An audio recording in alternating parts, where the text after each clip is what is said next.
Desperté en Navidad y recibí un mensaje. Mamá, cancelamos la comida. Hoy no nos da tiempo para ti, vamos a comer con mi suegra. Eran las 6 de la mañana. Me quedé acostada mirando el techo. Sin tristeza, solo un vacío. A las 8 me levanté e hice mi maleta. A las 10, un taxi vino por mí. Y nadie imaginaba a dónde estaba a punto de irme. La pantalla del celular iluminó mi rostro en la oscuridad. Leí el mensaje una vez, luego otra y una tercera. Como si las palabras fueran a cambiar mágicamente si insistía lo suficiente. Pero no. Ahí estaban, frías y precisas como una sentencia. Mamá, cancelamos la comida. Hoy no nos da tiempo para ti. Vamos a comer con mi suegra. Me llamo Ofelia. Tengo 68 años. Y esa mañana de Navidad entendí algo que había estado negándome durante 3 años completos. Yo ya no importaba. Afuera, los vecinos comenzaban a encender sus luces navideñas. Escuchaba risas distantes, el tintineo de copas brindando, villancicos que se colaban por la ventana entreabierta de mi cuarto. Mi cuarto. Ese cuarto de servicio al fondo de la casa donde había dormido los últimos 1000 días de mi vida. La misma casa que construí con mi esposo hace 35 años. La casa donde crié a Tomás, mi único hijo. La casa que ahora era de todos, menos mía. No lloré. Eso es lo extraño. Esperaba sentir dolor, furia, decepción. Pero lo único que sentí fue claridad. Una claridad fría y luminosa como el amanecer que empezaba a filtrarse por las cortinas baratas que Valeria había colgado ahí cuando me mudó a este rincón. Si quieres saber cómo una mujer puede perder su lugar en su propia vida, suscríbete al canal. Porque lo que estás por escuchar no es solo mi historia. Es la historia de miles de madres invisibles. Me incorporé despacio. Mis rodillas crujieron con ese sonido familiar de huesos cansados. Miré alrededor. Una cama individual, un buró desportillado, mis pocas prendas colgadas en un closet sin puerta. Esto era todo lo que quedaba del reino que una vez gobernó una reina. Pero esa mañana, algo en mí se había roto. O tal vez, algo finalmente se había compuesto. Saqué la maleta vieja de debajo de la cama, esa misma con la que mi esposo y yo viajamos a Veracruz en nuestra luna de miel. Olía a naftalina y recuerdos. Comencé a doblar ropa con movimientos mecánicos, precisos. 3 pantalones, 5 blusas, ropa interior. Mi suéter tejido a mano, el que mi hermana Rosa me regaló hace 2 años. ¿Saben qué fue lo más revelador? Que todo lo que necesitaba cabía en una sola maleta. En algún momento entre las 7 y las 8 escuché movimiento en el pasillo. Pasos apresurados. Valeria preparando a los gemelos. Santiago gritando algo sobre los Reyes Magos. Renata llorando porque quería usar su vestido rojo. Sonidos de una familia despertando en Navidad. Una familia de la que yo ya no formaba parte. A las 8:30, la puerta principal se cerró. El auto arrancó. Se fueron. Y yo seguí empacando. Tomé la urna pequeña con las cenizas de mi esposo. «Nos vamos, amor», le susurré. «Ya es hora». Llamé al taxi. El chofer dijo que llegaría en 1:30. Perfecto. Tiempo suficiente para cerrar este capítulo sin aspavientos ni escenas dramáticas. Me senté en la orilla de la cama con mi abrigo café puesto, la maleta junto a mis pies, y por primera vez en años me permití recordar quién era yo antes de convertirme en la sombra de esta casa. Ofelia Montserrat Reyes, viuda de Salazar. Maestra de primaria por 32 años. Madre de un hijo que alguna vez me miró como si yo fuera su heroína. Esposa de un hombre que me hizo sentir valiosa hasta su último suspiro. ¿En qué momento esa mujer se había convertido en esto? ¿En la niñera no remunerada? ¿En la sirvienta de su propia casa? ¿En el estorbo que podía cancelarse con un mensaje de texto? El claxon del taxi sonó afuera exactamente a las 10. Me levanté. Tomé mi maleta. Cerré la puerta del cuarto de servicio por última vez. Dejé una carta sobre la mesa del comedor. Solo 3 líneas. Me fui. Necesito recordar quién soy sin ustedes. No me busquen. El taxista me ayudó con la maleta. ¿Al aeropuerto, señora?, preguntó. Sí, al aeropuerto. Mientras el taxi avanzaba por las calles decoradas con esferas y guirnaldas, miré por última vez la casa. Esa casa de 2 pisos con jardín frontal donde había plantado bugambilias que ahora trepaban hasta el techo. Las ventanas estaban cerradas, oscuras, como si la casa misma se hubiera rendido. ¿Visita familiar?, preguntó el taxista tratando de llenar el silencio. Sonreí apenas. Algo así. No sabía que esa sería la última vez que vería esa casa como residente. No sabía que lo que acababa de iniciar cambiaría todo para siempre, porque a veces la única forma de salvarte es desaparecer, y yo acababa de convertirme en un fantasma. ¿Cómo perdí mi lugar en mi propia familia? Si alguien me hubiera dicho hace 5 años que terminaría durmiendo en el cuarto de servicio de mi propia casa, me habría reído en su cara. Pero la verdad es que nadie te despoja de golpe. Te van quitando pedacitos tan pequeños que ni siquiera te das cuenta de que estás desapareciendo. Todo comenzó 3 años atrás, cuando Tomás llegó una tarde de abril con esa sonrisa nerviosa que conocía desde que era niño. La misma sonrisa de cuando rompió el jarrón de la sala a los 8 años o cuando reprobó matemáticas en la secundaria. «Mamá, hay alguien que quiero que conozcas». Valeria entró a mi sala como si entrara a una pasarela. Tacones altos, vestido entallado, ese perfume dulzón que inundó todo el espacio, cabello lacio y oscuro cayéndole perfectamente sobre los hombros. Sonrisa de revista. Me extendió la mano con uñas perfectamente arregladas y dijo: «Señora Ofelia, he escuchado tanto de usted». Yo todavía llevaba puesto el mandil con el que había estado preparando albóndigas. Tenía harina en las manos.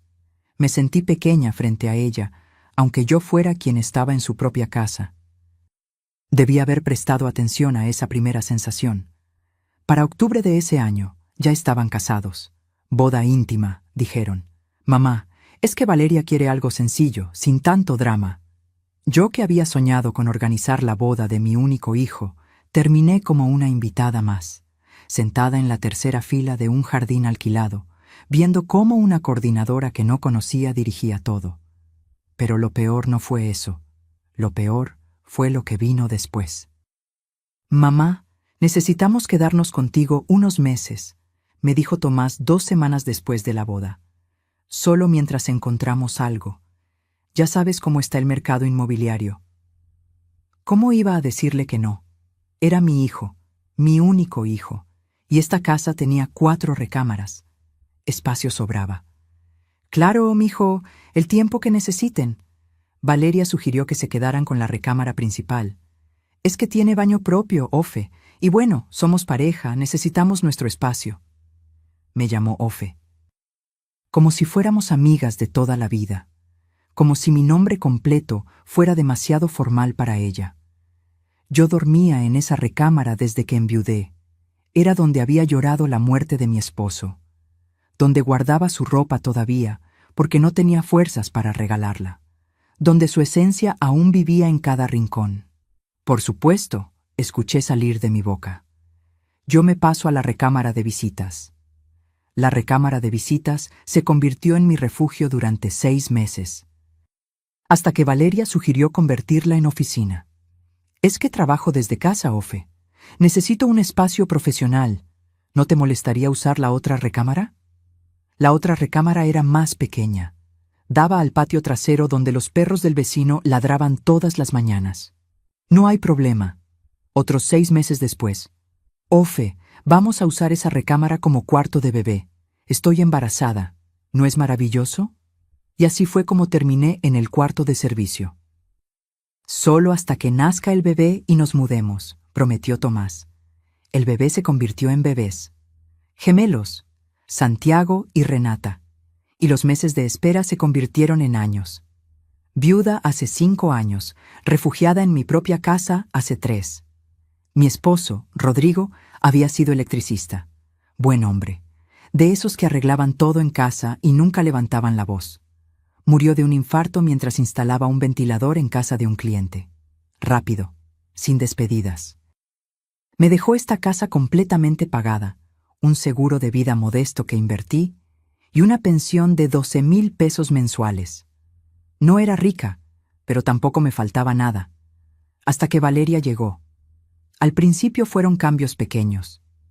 Ofe, ¿no crees que estas cortinas están muy anticuadas? Compré unas nuevas. Las cortinas que mi madre me había ayudado a coser desaparecieron en una bolsa de basura. Ofe, este sillón está muy gastado. Lo doné a una fundación. El sillón donde Rodrigo veía el fútbol los domingos se fue una mañana mientras yo estaba en el mercado. Ofe, encontré estas fotos en el librero. Las guardé en una caja para que no acumulen polvo.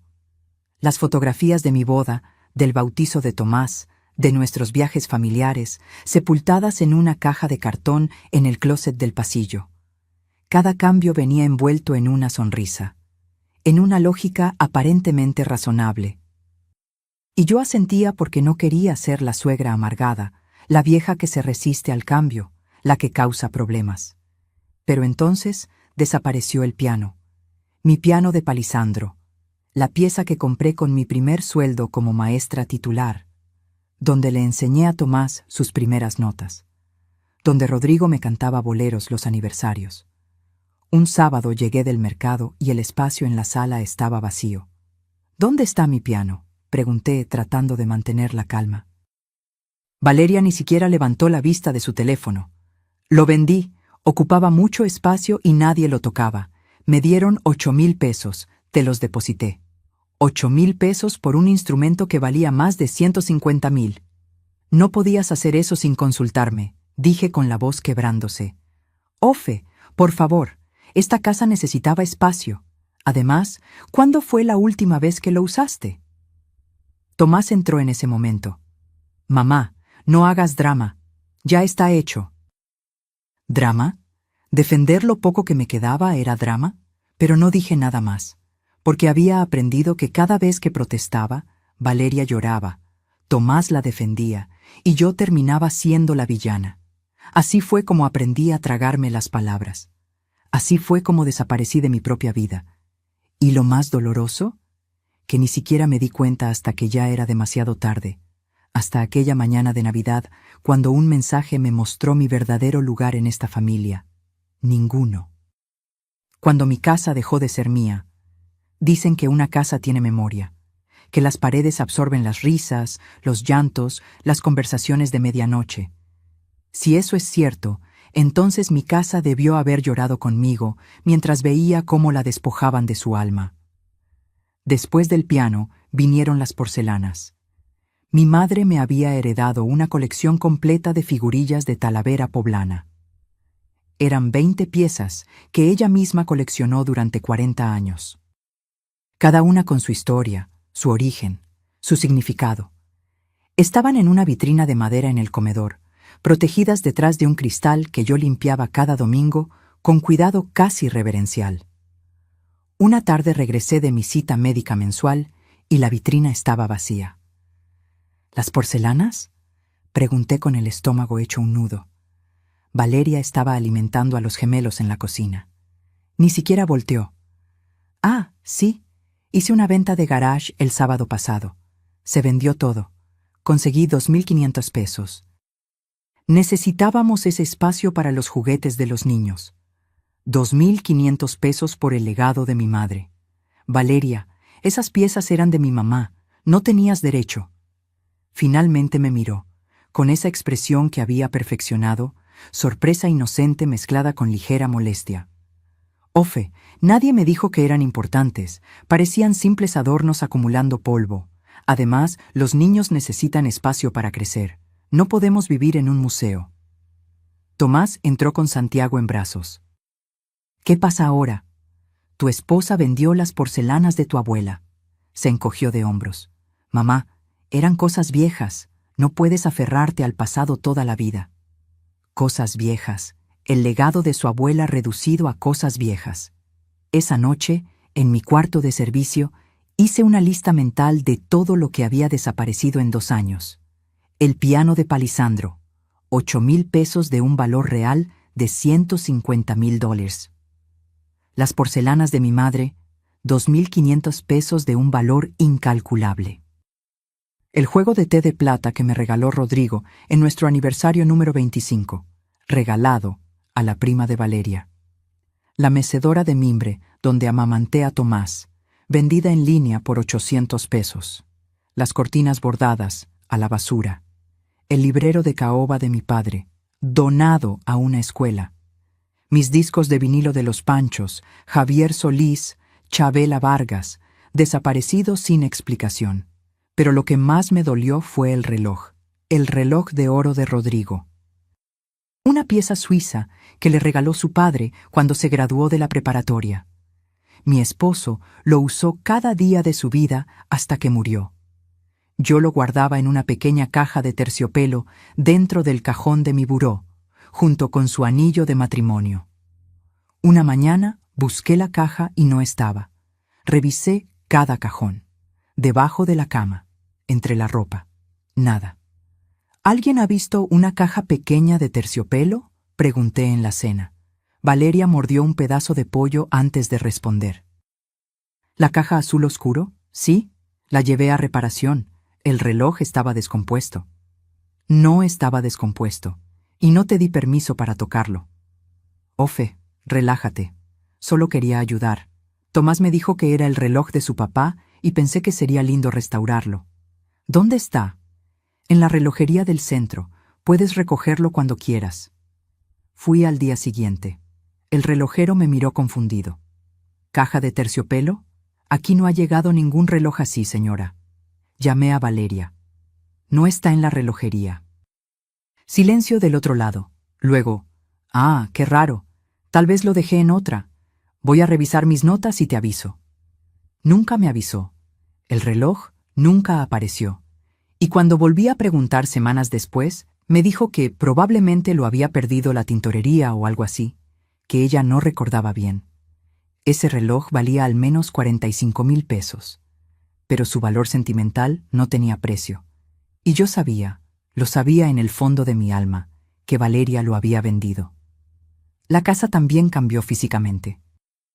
Las paredes que yo había pintado de colores cálidos, amarillo en la cocina, verde olivo en la sala, fueron repintadas de gris y blanco. Colores neutros, Ofe, más modernos. Los azulejos de talavera de la cocina que Rodrigo y yo elegimos con tanto cuidado fueron cubiertos con una pintura especial. Es más higiénico. Las macetas de barro que tenía en el jardín fueron reemplazadas por macetas minimalistas de cemento. Hasta mis plantas fueron cambiadas. Mis geranios rojos, mis margaritas, mis nochebuenas en diciembre, todo reemplazado por suculentas y plantas de sombra que Valeria consideraba más estéticas para las fotos. Porque claro, Valeria subía todo a sus redes sociales. Fotos de mi hermosa casa, mi espacio renovado, mi estilo de vida, mi casa convertida en su escenario de Instagram. Las fotografías familiares que lograron sobrevivir la primera purga terminaron guardadas en cajas. Desentonan con la decoración minimalista, explicó Valeria. En su lugar, cuadros abstractos comprados en IKEA, frases motivacionales en inglés enmarcadas. Nada que hablara de nosotros, de nuestra historia, de las 3 décadas que Rodrigo y yo invertimos construyendo este hogar. Un día, mientras limpiaba, porque sí, además de niñera también seguía siendo la sirvienta, encontré una caja en el closet del pasillo. Adentro estaban todas las fotografías familiares. Bodas, bautizos, cumpleaños, viajes. 35 años de memoria familiar amontonados sin orden ni cuidado. En la misma caja encontré el álbum de nuestra boda. Las páginas amarillentas, las esquinas dobladas. La foto donde Rodrigo me carga en brazos frente a la iglesia, donde bailamos nuestro primer vals, donde cortamos el pastel rodeados de nuestros padres que ya no están. Me senté en el piso del pasillo con ese álbum en las manos y finalmente lloré. Lloré por el piano que ya no tocaba canciones, por las porcelanas que nunca volverían, por el reloj que marcó el tiempo de mi esposo hasta su último latido, por las paredes que ya no reconocían mi voz, por la casa que se había convertido en un cascarón bonito, pero vacío. Lloré por la mujer que fui y que dejé que desapareciera sin pelear, pero aún no estaba lista para reaccionar. Todavía pensaba que si era paciente, si no causaba problemas, si me hacía pequeñita e invisible, tal vez recuperaría algo de lo perdido. No sabía que lo peor todavía estaba por venir. No sabía que convertirse en abuela sería el último clavo en mi ataúd de dignidad. Cuando cuidar a mis nietos se volvió mi trabajo no pagado. Santiago y Renata nacieron un 15 de marzo. Gemelos idénticos de ojos cafés y mejillas redondas que llenaron la casa de llanto, pañales y ese olor dulce a bebé recién bañado. Yo los amé desde el primer segundo, pero el amor, descubrí muy pronto, puede convertirse en tu propia trampa. El primer mes fue comprensible. Valeria se recuperaba del parto. Tomás trabajaba hasta tarde en la empresa de logística donde era supervisor. Yo ayudaba. Claro que ayudaba. ¿Qué abuela no lo haría? Me levantaba cuando lloraban a las 3 de la madrugada. Preparaba biberones, cambiaba pañales, mecía cunas. Descansa, Valeria. Yo me encargo. El segundo mes siguió igual. Ofe, eres un ángel. No sé qué haríamos sin ti. El tercer mes ya era rutina, y de alguna forma, sin que nadie lo dijera explícitamente, me había convertido en la niñera oficial.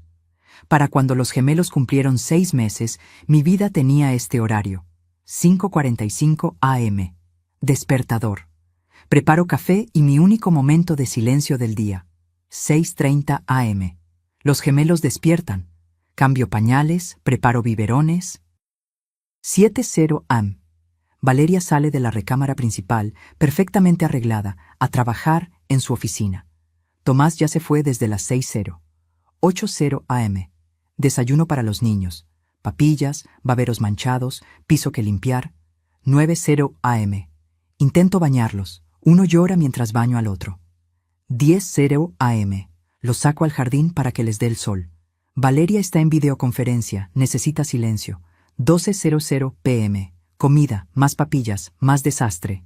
1:0 p.m. Siesta de los niños. Aprovecho para lavar su ropa, preparar comida para todos. 3:00 p.m. Despiertan. Juegos, cambios de pañal, atención constante. 5:0 p.m. Preparo la cena familiar. 6:00 p.m. Tomás llega. Saluda a los niños 5 minutos. Se sienta a ver televisión. 7:00 p.m. Cena. Yo sirvo, yo limpio. 8:00 p.m. Baño nocturno de los gemelos. 9:00 p.m. Los duermo. Canciones, cuentos, palmaditas en la espalda. 10:00 p.m. Finalmente puedo irme a mi cuarto de servicio. 7 días a la semana. Sin descanso. Sin sueldo. Sin siquiera un gracias consistente. Es que tú no trabajas, mamá. Tienes tiempo, decía Tomás, cuando me atrevía a sugerir que tal vez necesitaba ayuda. ¿No trabajaba? Me levantaba antes que todos y me acostaba después que todos. Mis manos olían permanentemente a jabón de bebé y desinfectante. Mis rodillas crujían de tanto cargar niños. Mi espalda era un mapa de dolores. Pero no, yo no trabajaba. Valeria sí trabajaba. Desde su oficina con aire acondicionado, con su laptop y su café gourmet, haciendo... Honestamente, nunca supe bien qué. Algo relacionado con redes sociales para empresas. Lo que sí sé es que cuando los gemelos lloraban, ella cerraba la puerta. Ofe, ¿puedes ver qué necesitan? Estoy en una llamada importante. Siempre estaba en una llamada importante.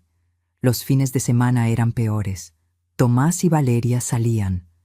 Mamá, necesitamos tiempo de pareja, ¿tú entiendes? Y yo me quedaba con Santiago y Renata desde el sábado por la mañana hasta el domingo por la noche. Cuando los gemelos cumplieron 1 año, ya caminaban y la casa era un campo de batalla constante.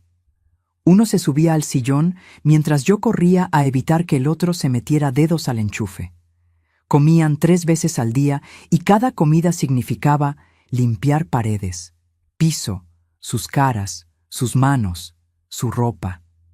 Mi pensión de 12,000 pesos se iba en pañales, toallitas, medicamentos cuando se enfermaban.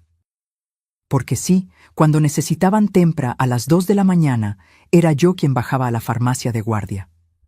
«Ofe, te reembolso», decía Valeria. Nunca lo hacía. Las navidades anteriores habían sido especialmente crueles. Yo compraba los regalos para los gemelos con mis ahorros. Envolvía cada juguete con cuidado. Escribía las tarjetas. Y en la mañana de Navidad, Tomás y Valeria los entregaban como si ellos los hubieran comprado. «Mira, Santiago, esto es de papá y mamá». Yo observaba desde la cocina, preparando el pavo que nadie agradecería, viendo cómo mis nietos abrazaban a sus padres por regalos que yo pagué. La primera Navidad así, pensé. Bueno, son sus padres, es lógico. La segunda Navidad. Tal vez el próximo año me tomen en cuenta. La tercera Navidad fue la del mensaje, la del taxi, la del despertar. Pero antes de esa mañana definitiva, hubo un momento que quebró algo dentro de mí. Un momento que nunca podré olvidar. Fue mi cumpleaños número 68. 3 meses antes de aquella Navidad.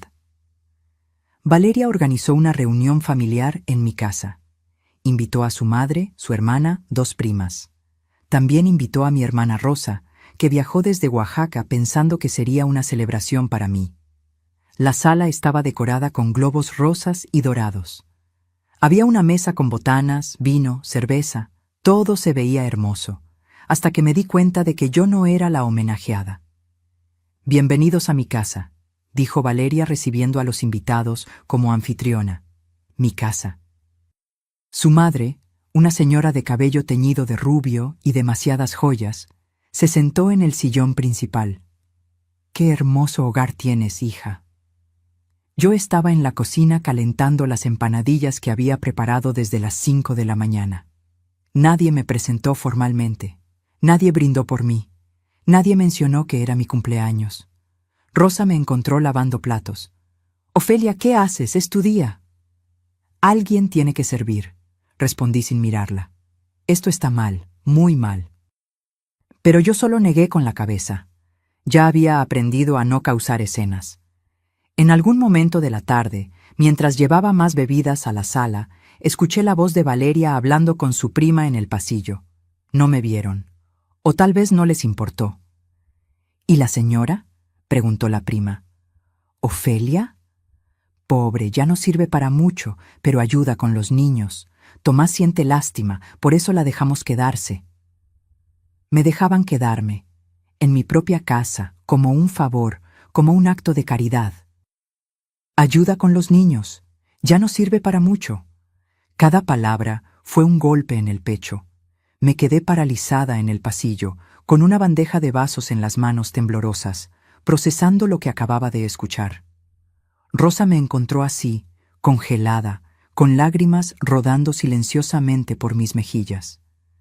«Ya basta, Ofelia», me susurró llevándome al jardín. «Esto tiene que terminar. No puedo irme, son mi familia, mis nietos. Tu familia te está destruyendo, y tus nietos no son tu responsabilidad. Eres su abuela, no su madre». Esa noche, después de que todos se fueron, después de lavar todos los platos de mi cumpleaños en mi casa, donde yo era la sirvienta, Rosa se sentó conmigo en el cuarto de servicio. «Vente a Oaxaca conmigo. Tengo espacio. Tengo un taller textil pequeño. Podrías ayudarme. O simplemente descansar, vivir, volver a ser Ofelia». «No puedo abandonar a Tomás». «¿Abandonar? Ofelia, mírate. Tú eres quien está siendo abandonada». Prometí pensarlo. Pero Rosa conocía mi respuesta incluso antes de que la dijera. Todavía no estaba lista. Necesitaba algo más, un empujón final, una última humillación que me despertara del todo. Y 3 meses después llegó en forma de un mensaje de texto a las 6 de la mañana de Navidad. El cumpleaños que me hizo despertar. Después de aquella reunión donde fui invisible en mi propio cumpleaños, algo comenzó a moverse dentro de mí. No fue inmediato. No fue dramático. Fue como una grieta pequeña en un muro que creías indestructible, una fisura que crece milímetro a milímetro hasta que un día, con el golpe preciso, todo se derrumba. Durante las semanas siguientes a mi cumpleaños, empecé a observar, realmente observar. Vi cómo Valeria pasaba horas enteras en su oficina haciendo videollamadas con amigas mientras yo cambiaba el 10º pañal del día. La escuché reírse, tomar café, planear salidas nocturnas, todo mientras yo intentaba que Renata dejara de llorar porque le estaban saliendo los dientes. Vi cómo Tomás llegaba del trabajo, saludaba a los gemelos con 2 besos rápidos y se encerraba en la recámara principal a ver series en su tablet. Estoy cansado, mamá. Fue un día pesado. ¿Y mis días? ¿Mis días no contaban como pesados? Vi cómo los fines de semana se arreglaban como si fueran a una boda para ir a brunches, exposiciones, cenas con amigos, siempre dejándome a mí con los niños. Es que nos merecemos un descanso, Ofe. Trabajamos toda la semana. Una tarde de octubre, Renata se cayó y se abrió la ceja. Sangre por todos lados. Llanto desgarrador. Tomé a la niña, agarré las llaves del coche que Valeria casi nunca usaba y manejé hasta urgencias con Santiago llorando en su silla del auto. 3 horas en el hospital, 4 puntos de sutura, Renata aferrada a mi cuello todo el tiempo, llamándome abuela, abuela, porque todavía no podía pronunciar abuela. Llamé a Valeria para avisarle. Ay, Ofe, qué susto. Pero estás ahí, ¿no? Yo estoy en medio de una presentación importante. Me avisas cómo sale todo. Colgó. No llegó al hospital. Ni ella ni Tomás. Cuando regresamos a casa a las 9 de la noche, los encontré cenando pizza en la sala, viendo una película. ¿Cómo está mi princesa?, preguntó Valeria levantándose para cargar a Renata, que inmediatamente extendió los brazos hacia ella. Porque así funciona, ¿verdad? Los niños siempre quieren a quien llega fresca, descansada, con energía para jugar, no a quien les cambió pañales con diarrea a las 5 de la mañana. 4 puntos. Cicatrizará bien, dije con voz plana. Eres la mejor, Ofe, ¿verdad, Tomás? Tu mamá es un ángel. Un ángel, un mueble útil, una extensión de sus comodidades. Esa noche no pude dormir. Me quedé mirando el techo del cuarto de servicio, escuchando el zumbido del refrigerador viejo que Valeria había relegado al cuarto de lavado junto a mi puerta, y algo cristalizó en mi mente. Esto nunca iba a cambiar. Ellos nunca se iban a mudar. Yo nunca iba a recuperar mi casa, mi espacio, mi vida, a menos que hiciera algo. Al día siguiente llamé a Rosa. Hermana, ¿tu oferta sigue en pie? Hubo un silencio al otro lado, luego su voz cargada de alivio. Siempre, Ofelia, siempre. Necesito tiempo para planear. No quiero irme sin estar segura de todo. ¿Qué necesitas? Información, números, opciones. Rosa entendió inmediatamente. Ella no era solo mi hermana mayor. Era una mujer que se había divorciado a los 50, que había construido su propio negocio textil en Oaxaca, que había aprendido a ser fuerte cuando la vida la obligó. Me ayudó a contactar un abogado, un hombre serio de apellido Mendoza que trabajaba en asuntos de propiedad y herencias. Tuve que inventar excusas para ir a su oficina. Voy al doctor, le decía a Valeria. Cosas de mi edad. El licenciado Mendoza revisó los documentos de mi casa. Señora Ofelia, esta propiedad está completamente a su nombre. Su esposo y usted la terminaron de pagar hace 12 años. No hay hipoteca, no hay gravámenes, es legalmente suya al 100%. ¿Y si alguien más vive ahí sin mi permiso? Está en su derecho de pedirles que se vayan. Es su propiedad. ¿Y si quiero rentarla? También es su derecho. Puede hacer un contrato de arrendamiento a quien usted decida, por el monto que usted decida. Esas palabras fueron como oxígeno para alguien que había estado ahogándose durante 3 años. Era mi casa. Investigué precios de renta en mi colonia. Casas similares a la mía se rentaban entre 22,000 y 28,000 pesos mensuales. Mi casa, con 4 recámaras, 2 baños completos, jardín, cochecho para 2 autos, fácilmente podría rentarse en 25,000. Hice números en una libreta que guardaba bajo mi colchón. Pensión mensual, 12,000 pesos. Renta potencial, 25,000 pesos. Total mensual, 37,000 pesos. Ahorros actuales, 450,000 pesos, lo que quedaba del seguro de Rodrigo después de 3 años financiando pañales y gastos que no eran míos. Con ese dinero podía vivir. Podía respirar. Podía ser yo misma otra vez. Rosa me envió fotos de su casa en Oaxaca. Una construcción de 2 pisos en el centro histórico, cerca del mercado de Benito Juárez. El cuarto de arriba es tuyo si lo quieres. Tiene vista a la calle, entra el sol toda la mañana, y en la planta baja está mi taller. Podrías ayudarme si quieres, o simplemente descansar, sin presiones. Por primera vez en años, imaginé una vida diferente. Despertarme sin el llanto de los gemelos, tomar café sin tener que calentar biberones, caminar por calles empedradas, tal vez tomar una clase de algo que me gustara. ¿Cerámica? Siempre me había interesado trabajar con arcilla. Durante noviembre, saqué documentos importantes de la casa poco a poco. Mi acta de nacimiento, las escrituras, los papeles del seguro, fotografías que aún valoraba. Los llevaba a casa de mi vecina, la señora Eustaquia, una mujer de 75 años que vivía sola y entendía más de lo que decía. ¿Problemas, Ofe?, me preguntó un día mientras guardaba una caja con mis cosas en su closet. Cambios, respondí. Ella asintió. A veces cambiar es lo único que nos salva. Abrí una cuenta bancaria nueva en un banco diferente al que usaba.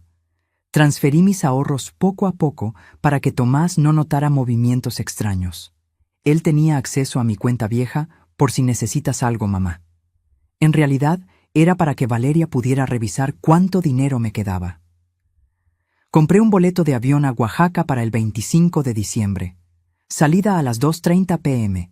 Llegada a las 4:00 p.m. Escribí una carta. La reescribí 10 veces. Finalmente dejé solo 3 líneas. Más hubiera sido darles explicaciones que no merecían. Y esperé. Diciembre llegó con su frío característico de la ciudad. Las calles se llenaron de luces navideñas, vendedores de ponche y tamales, villancicos en cada esquina. Valeria decoró la casa con un árbol minimalista de ramas blancas y esferas plateadas. Nada de las esferas de colores que yo había coleccionado durante décadas. Esas también habían desaparecido. «Este año vamos a hacer Navidad en grande», anunció Valeria a mediados de mes. «Voy a invitar a mi familia». Por supuesto, su familia. Ayudé a cocinar, ayudé a limpiar, ayudé a envolver regalos que ellos comprarían y pondrían bajo el árbol como si fueran de ellos. El 23 de diciembre, Valeria mencionó casualmente: «Ofe, mi mamá quiere que pasemos la Navidad en su casa. Dice que preparó una cena especial». Sentí el piso moverse bajo mis pies. ¿Y yo? Bueno, tú puedes venir si quieres. Aunque la verdad, mi mamá hizo reservación en un restaurante y es un poco caro el cubierto. Pero si quieres cooperar, claro que eres bienvenida. Cooperar. Para ir a una cena de Navidad. Con la familia de mi nuera. Como una invitada que debe pagar su lugar. Déjame pensarlo, dije. Esa noche, Tomás entró a la cocina mientras yo lavaba trastes. Mamá, no te pongas difícil con lo de la cena. Valeria solo quiere pasar tiempo con su familia también. ¿Tú entiendes? Yo entiendes. Esas 2 palabras que había escuchado cientos de veces para justificar cada abuso, cada despojo, cada humillación. Claro, mijo, yo entiendo. Y en ese momento, mirando las manos arrugadas sumergidas en agua jabonosa, manos que habían trabajado sin descanso durante 68 años, lo supe. Estaba lista. La mañana del 24, Valeria preparaba a los gemelos para ir a comprar últimas cosas. «Ofe, ¿nos puedes acompañar? Necesito que cargues a Renata mientras yo busco un regalo que me faltó». «No puedo». «Tengo que ir al banco». «¿Al banco? ¿En Nochebuena? Cierran temprano. Es urgente. Fui al banco. Saqué 50,000 pesos en efectivo.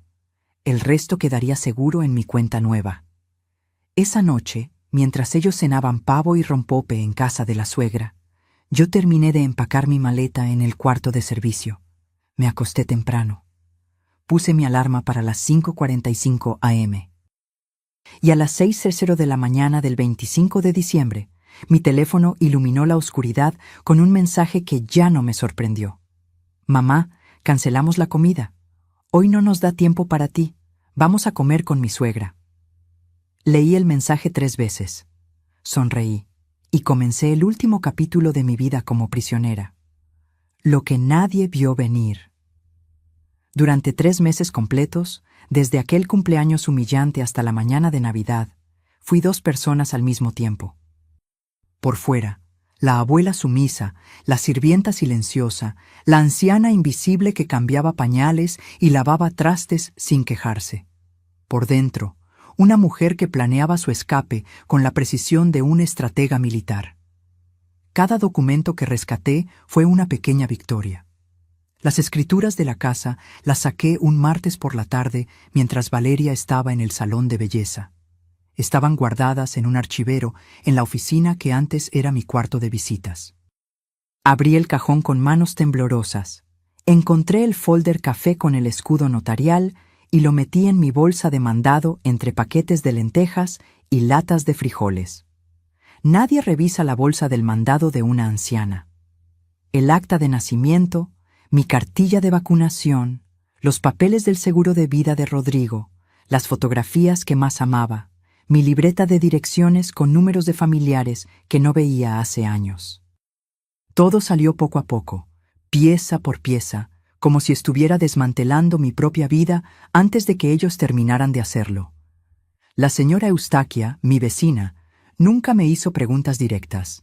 Simplemente me abría la puerta, preparaba té de manzanilla y guardaba mis cajas en su ropero sin decir palabra. Pero un día, mientras tomábamos ese té en su cocina llena de plantas y luz, me tomó la mano con sus dedos llenos de arrugas y manchas de edad. Cuando mi esposo murió, dijo con voz suave, mis hijos quisieron venderme la idea de irme a vivir con ellos. Decían que era por mi bien, que una mujer sola no puede cuidarse. Pero yo sabía la verdad. Querían mi casa, mi pensión, mi tiempo. Así que hice lo que tú estás haciendo. Me quedé aquí, en mi territorio, y les puse límites. No es egoísmo, Ofelia, es supervivencia. Lloré ese día en su cocina. Lloré por todo lo que había perdido y por todo lo que estaba a punto de recuperar. El licenciado Mendoza me explicó cada detalle legal con paciencia. Señora Ofelia, entienda esto muy bien. Su hijo y su nuera son residentes sin contrato. Legalmente hablando, usted puede desalojarlos en cualquier momento. Pero si quiere evitar conflictos familiares mayores, le sugiero otra ruta. ¿Cuál? Conviértalos en inquilinos. Presente un contrato de arrendamiento formal. Si aceptan y pagan, perfecto. Si no aceptan, usted puede recuperar su propiedad mediante un proceso legal. Y si decide irse a vivir a otro lugar, ese ingreso por renta será suyo, estable, cada mes. La idea era brillante. No los corría como una villana. Les daba opciones. Opciones que, por supuesto, los obligarían a enfrentar la realidad. Nada en esta vida es gratis, ni siquiera la generosidad de tu madre. Investigué precios hasta el cansancio. Entré a páginas de internet en la biblioteca pública, fingiendo que buscaba recetas de cocina. Anoté cada dato en mi libreta secreta. Casas similares a la mía en la colonia, sus precios, sus características. Una casa de 3 recámaras en mi calle, 20,000 pesos mensuales. Una de 4 recámaras a 2 cuadras, $26,000. Una con jardín como la mía, $24,500. Decidí un precio justo pero firme, 22,000 pesos mensuales.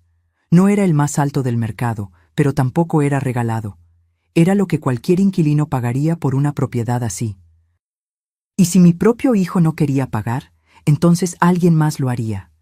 Rosa y yo hablábamos cada tercer día, llamadas cortas desde teléfonos públicos o desde la casa de Eustaquia. Todo está listo aquí, me decía mi hermana. Tu cuarto tiene sábanas nuevas. Compré una mecedora para que te sientes a leer junto a la ventana, y en el taller tengo un espacio por si quieres aprender a teñir textiles. Pero sin presión, Ofelia. Aquí vienes a vivir, no a trabajar. Vivir. ¿Cuánto tiempo había pasado desde que realmente viví? Abrí la cuenta bancaria nueva un viernes por la tarde. El ejecutivo me preguntó si quería agregar beneficiarios. No, respondí con firmeza. Esta cuenta es solo mía. Transferí 400,000 pesos de mis ahorros. Dejé solo 50,000 dólares en la cuenta vieja, la que Tomás monitoreaba. Lo suficiente para que no sospechara nada raro, pero no tanto como para que pudiera robármelo si las cosas se ponían feas. Porque había aprendido algo importante durante esos 3 años de humillación. Cuando alguien te ha quitado todo sin remordimiento, no hay límite a lo que podrían hacer si se sienten amenazados. Compré el boleto de avión en efectivo. La señorita del mostrador me miró extrañada cuando saqué los billetes de mi monedero viejo. ¿Regalo de Navidad?, preguntó tratando de ser amable. Algo así, sonreí. Vuelo AM 432. Salida 2:30 p.m. del 25 de diciembre. Destino, Oaxaca de Juárez. Asiento 18F, junto a la ventana. Una sola maleta documentada. Las últimas 2 semanas de diciembre fueron las más largas de mi vida. Cada día sentía que alguien descubriría mi plan, que Tomás encontraría los papeles faltantes, que Valeria revisaría mi cuarto y vería la maleta a medio empacar escondida bajo la cama, que los gemelos dirían algo inocente pero revelador. Pero nadie notó nada, porque para notarme primero tendrían que verme. Y yo había sido invisible durante tanto tiempo que mi presencia ya no registraba en sus radares. El 23 de diciembre empaqué lo esencial. Ropa para clima cálido. Oaxaca es mucho más cálido que la Ciudad de México. Mis medicamentos para la presión. El cepillo de dientes. La crema para las manos que Rodrigo me regaló en nuestro último aniversario y que había guardado sin usar, esperando una ocasión especial. Esta era la ocasión especial. Guardé la urna con las cenizas de Rodrigo en mi bolso de mano. Pesaba más de lo que recordaba. Nos vamos juntos, amor, le susurré envolviendo la urna en un suéter suave. Como debió ser siempre. La carta la escribí la noche del 24, después de que ellos se fueran a cenar con la familia de Valeria. Me senté en la cama del cuarto de servicio, con una lámpara vieja que parpadeaba, y escribí con mi letra temblorosa pero clara. Me fui. Necesito recordar quién soy sin ustedes. No me busquen. 3 líneas, nada más. Porque cualquier explicación adicional hubiera sonado a súplica o a justificación, y yo ya no le debía explicaciones a nadie. Puse la carta dentro de un sobre blanco. Escribí en el frente. Para Tomás. No mencioné a Valeria. Esta conversación era entre mi hijo y yo. Me acosté esa Nochebuena sabiendo que sería la última noche en esa casa como residente. Cerré los ojos y en lugar de sentir tristeza, sentí algo que no había experimentado en años. Sentí esperanza. A las 5:45 a.m. del 25 de diciembre, mi alarma sonó en la oscuridad. Me vestí con mi ropa más cómoda. Pantalón de mezclilla, blusa de algodón, suéter tejido, zapatos cerrados. Me recogí el cabello en una trenza simple. Me miré al espejo del baño compartido por última vez. La mujer que me devolvió la mirada tenía ojeras profundas, arrugas que no estaban ahí hace 3 años, cabello completamente blanco. Pero sus ojos, esos ojos cafés que tanto se parecían a los de mi madre, brillaban con algo nuevo. Determinación. A las 6:00 a.m. llegó el mensaje que ya esperaba. Lo leí sin sorpresa, sin dolor, casi con gratitud, porque me confirmó que mi decisión era la correcta. Tomé mi maleta. Tomé mi bolso con la urna de Rodrigo. Dejé la carta sobre la mesa del comedor, sostenida por el salero de cerámica que había sobrevivido todas las purgas de Valeria. Cerré la puerta principal sin voltear atrás. El taxi me esperaba con el motor encendido, echando vapor en el aire frío de la mañana navideña. ¿Lista, señora?, preguntó el conductor. Más que nunca, respondí. Y mientras nos alejábamos por calles vacías decoradas con luces navideñas, sentí cómo el peso de 3 años de humillación se desprendía de mis hombros como un abrigo demasiado pesado que finalmente te permites quitar. No sabían lo que venía, pero pronto lo descubrirían. Cuando dejé de ser una prioridad. El aeropuerto internacional. Benito Juárez estaba sorprendentemente tranquilo esa mañana del 25 de diciembre. Familias dispersas aquí y allá, maletas con moños navideños, niños con juguetes nuevos aferrados a sus manos, todos yendo a algún lugar donde los esperaban, donde eran deseados. Yo también iba a un lugar así, solo que me había tomado 68 años encontrarlo. Documenté mi maleta en el mostrador. La empleada, una chica joven con un gorro navideño de utilería, me sonrió con genuina amabilidad. ¿Visita familiar? Un nuevo comienzo, respondí. Ella parpadeó sorprendida. Luego su sonrisa se amplió. ¡Qué hermoso! ¡Feliz Navidad, señora! ¡Feliz Navidad! Me senté en la sala de espera con mi bolso sobre el regazo, sintiendo el peso de la urna de Rodrigo dentro. A mi alrededor, la gente hablaba por teléfono, enviaba mensajes, tomaba fotografías. Yo mantuve mi celular apagado. No quería saber. No todavía. Pensé en los gemelos. ¿Ya habrían despertado? Santiago siempre era el primero, brincando en su cama gritando que quería abrir regalos. Renata era más tranquila. Se quedaba acurrucada hasta que su hermano la obligaba a levantarse. ¿Me extrañarían? Probablemente. Los niños siempre extrañan lo familiar, lo constante. Y yo había sido su constante durante 2 años. No su madre, que estaba demasiado ocupada siendo influencer de redes sociales. No su padre, que trabajaba hasta tarde y llegaba exhausto.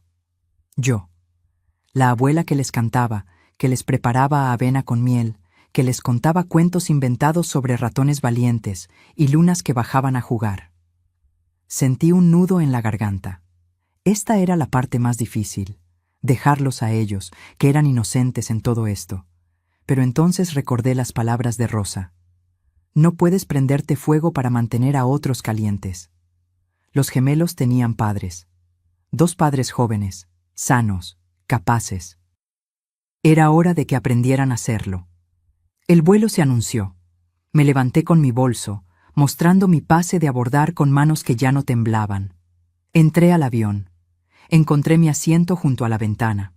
Coloqué el bolso con las cenizas de Rodrigo bajo el asiento de enfrente, tal como indicaban las instrucciones de seguridad. Una señora mayor se sentó a mi lado. Tenía que ser de unos 70 y tantos años, con cabello completamente blanco recogido en un moño elegante. Llevaba un libro en las manos. Mujeres que corren con los lobos. «Buen libro», le dije señalándolo. «El mejor», respondió con una sonrisa. «Lo he leído 4 veces, cada vez que necesito recordar mi fuerza». Despegamos. La Ciudad de México se hizo pequeña bajo nosotras.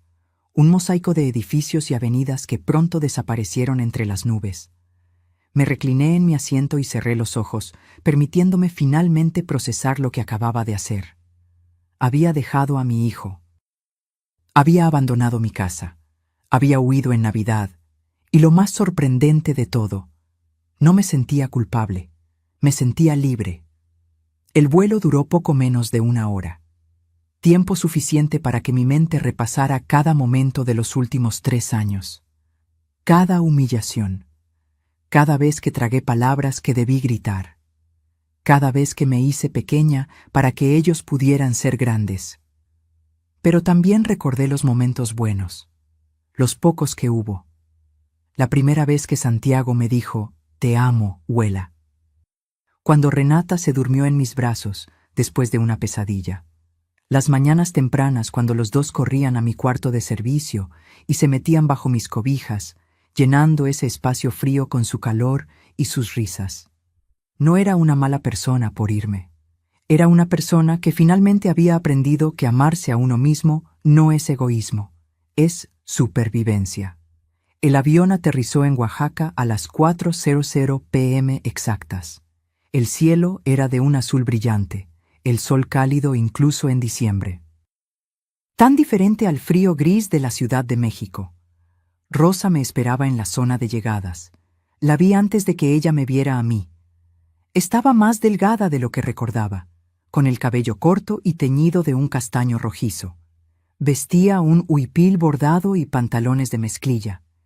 Se veía feliz, plena, como alguien que había encontrado su lugar en el mundo. Cuando nuestros ojos se encontraron, corrió hacia mí con los brazos abiertos. Ofelia, susurró contra mi cabello mientras me abrazaba. Lo lograste, realmente lo lograste. Y ahí, en medio del aeropuerto de Oaxaca, rodeada del olor a tlayudas de los puestos de comida y el sonido del zapoteco mezclándose con español, me permití llorar. No de tristeza, de alivio. Me vine con todo y Rodrigo, dije señalando mi bolso. Rosa se rió entre lágrimas.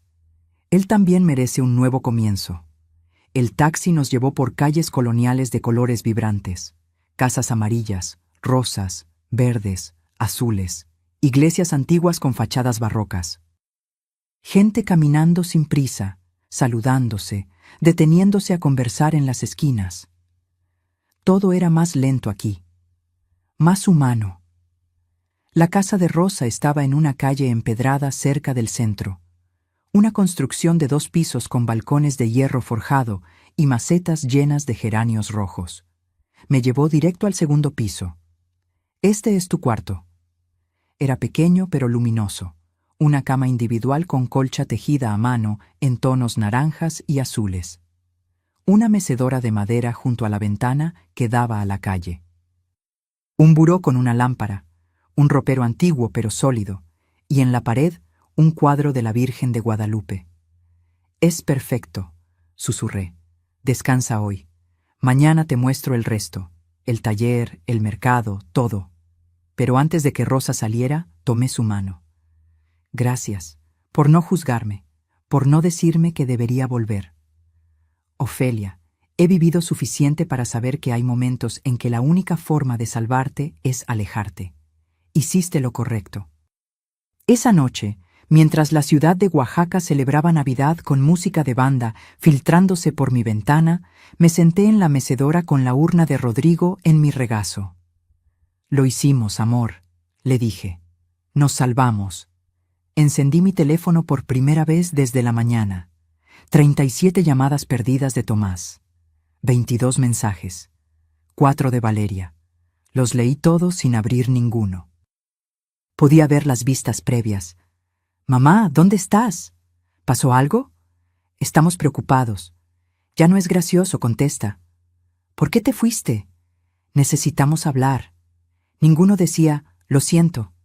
Ninguno decía, te extraño. Ninguno preguntaba cómo estaba yo. Todos preguntaban dónde estaba, porque esa era su verdadera preocupación. No mi bienestar, mi ubicación, mi disponibilidad. Escribí un solo mensaje para Tomás. Estoy bien, estoy a salvo, necesito tiempo, no me busquen. Lo envié y volví a apagar el teléfono.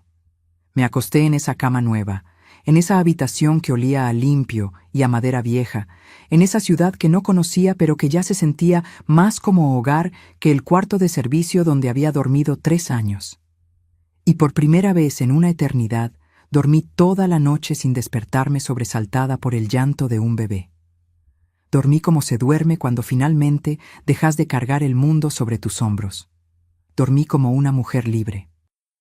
Cuando regresaron y yo no estaba, supe después, por boca de mi propia hermana que habló con la vecina Eustaquia, exactamente qué pasó esa noche del 25 de diciembre cuando regresaron a casa. Eran las 8:30 de la noche cuando el auto de Tomás se estacionó frente a la casa. Valeria venía quejándose de que su madre había servido demasiada comida y ella se sentía hinchada. Los gemelos dormían en sus sillas del auto. exhaustos después de un día completo, siendo consentidos por la familia de ella. Tomás abrió la puerta principal cargando a Santiago. Valeria entró detrás con Renata en brazos. La casa estaba completamente oscura, silenciosa, fría. «¿Mamá?», llamó Tomás encendiendo las luces de la sala. Nada. Subieron a los gemelos a su cuarto. Los acostaron sin cambiarles la ropa. Valeria estaba de mal humor. Seguro salió con alguna amiga. Qué raro que no avisara. Pero algo en el silencio de la casa no se sentía normal. Tomás bajó a la cocina. No había olor a comida. Ningún traste en el fregadero, la estufa fría. Todo exactamente como lo habían dejado en la mañana. Fue entonces cuando vio la carta sobre la mesa del comedor. El sobre blanco con su nombre escrito en mi letra temblorosa. Lo tomó con manos que, según me contaron, temblaban ligeramente. Lo abrió. Leyó las 3 líneas una vez, 2 veces, 3 veces. «Valeria», su voz sonó extraña. «Necesitas ver esto». Ella bajó las escaleras con fastidio. «¿Qué pasa ahora?». Tomás le extendió la carta sin decir palabra. Valeria la leyó, parpadeó, la releyó. «¿Esto es una broma?». «Ve a su cuarto». Caminaron juntos por el pasillo hacia el cuarto de servicio. Tomás abrió la puerta. La cama estaba tendida con precisión militar. El pequeño buró, vacío. El closet sin puerta mostraba solo ganchos desnudos. Ni una prenda de ropa, ni un zapato, ni un objeto personal. El baño compartido tampoco tenía rastro mío. Mi cepillo de dientes, mi crema, mi champú, todo había desaparecido. «Se fue», susurró Tomás. «Realmente se fue». Valeria soltó una risa nerviosa. «Está exagerando, haciéndose la víctima. Ya regresará cuando se le pase el berrinche». Pero Tomás conocía esa letra, conocía el peso de esas palabras. «Me fui. Necesito recordar quién soy sin ustedes. No me busquen». Sacó su celular, marcó mi número, buzón de voz. Lo intentó de nuevo, buzón, una tercera vez, buzón. «¿Dónde está? ¿Por qué haría esto?». Su voz subía de volumen con cada pregunta. «Tomás, cálmate. Es Navidad. No puede haber ido muy lejos». Pero para las 11 de la noche, después de 47 llamadas sin respuesta, después de revisar cada cuarto de la casa buscando alguna pista, después de llamar a los hospitales cercanos preguntando si había ingresado alguna mujer de mi descripción, el pánico comenzó a instalarse. Tomás llamó a Rosa. «Mi hermana, bendita sea», contestó al tercer timbrado con voz somnolienta. «Tía, soy Tomás. ¿Has sabido algo de mi mamá?». «¿Por qué me llamas a esta hora, Tomás?». «Mi mamá desapareció. Dejó una carta. Dice que se fue. ¿Está contigo?». Hubo un silencio calculado del otro lado. Rosa sabía actuar. «¿Que se fue? ¿A dónde?». «Eso te estoy preguntando». «No. No he sabido nada de ella desde hace semanas». «¿Revisaron los hospitales?». «Sí. No está en ninguno». «Dios mío, Tomás». «¿Qué le hicieron?». Esa pregunta cayó como piedra en agua quieta. «¿Qué le hicimos?». «Nada.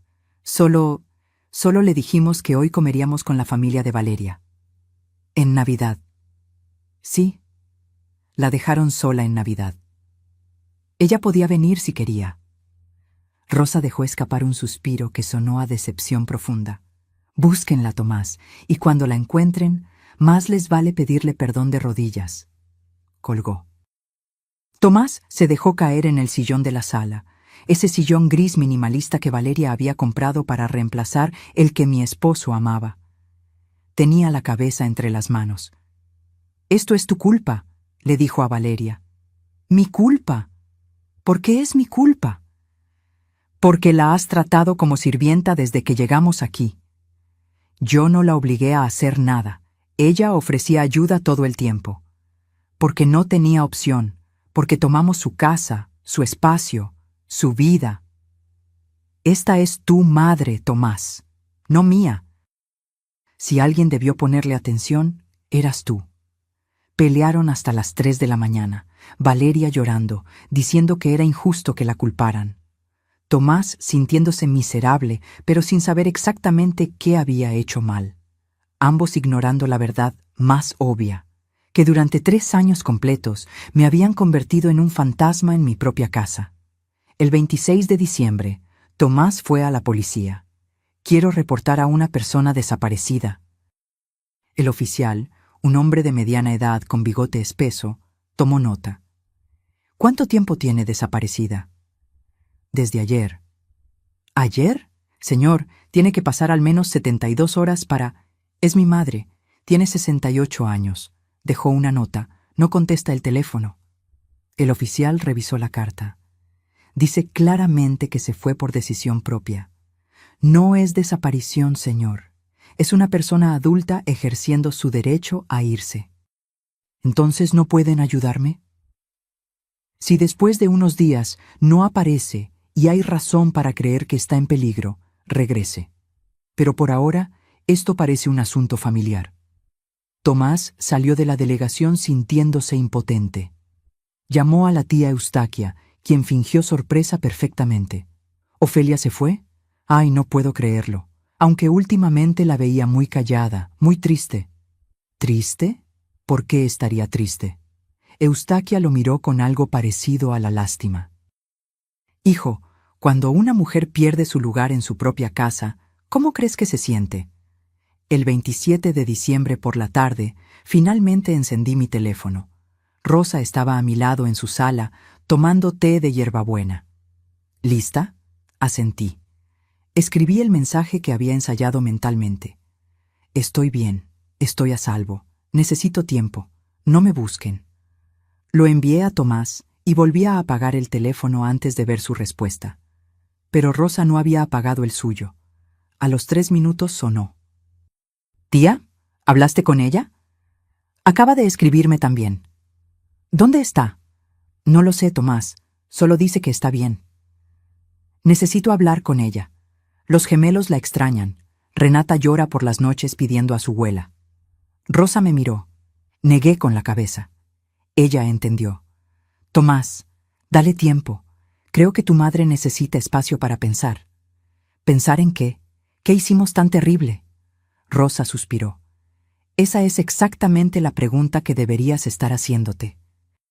Pero en lugar de preguntármelo a mí, deberías revisar los últimos 3 años de tu vida y encontrar la respuesta tú mismo.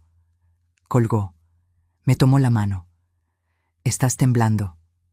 Es más difícil de lo que pensé. Lo sé, pero lo peor ya pasó. Te fuiste. Diste el paso más difícil. Ahora viene la parte donde construyes tu nueva vida. Esa noche, en mi cuarto luminoso con olor a copal que Rosa había quemado para limpiar energías, me pregunté si había hecho lo correcto. Los gemelos me extrañaban. Renata lloraba por mí. Pero entonces recordé. Lloraría unos días, tal vez semanas. Luego se adaptaría. Los niños siempre se adaptan. Y tal vez, solo tal vez, Valeria y Tomás aprenderían a ser los padres que sus hijos necesitaban. Porque yo ya había criado a mi hijo. No era mi trabajo criar a los suyos. Cuando volví a ser yo, los primeros días en Oaxaca fueron como aprender a caminar de nuevo. Después de 3 años de vivir según el horario de otros, de despertar con alarmas invisibles programadas por necesidades ajenas, tener tiempo propio me resultaba casi desconcertante. La primera mañana completa en casa de Rosa me desperté sobresaltada a las 5:45 am. Mi cuerpo entero en alerta, esperando el llanto de los gemelos. Pero solo había silencio. Un silencio cálido y dorado que entraba por la ventana junto con el sol de Oaxaca. Me quedé acostada, mirando cómo la luz dibujaba patrones en el techo. Escuchaba sonidos de la calle, un vendedor pregonando tamales, el repique de campanas de alguna iglesia cercana, voces de mujeres conversando en zapoteco mientras caminaban al mercado.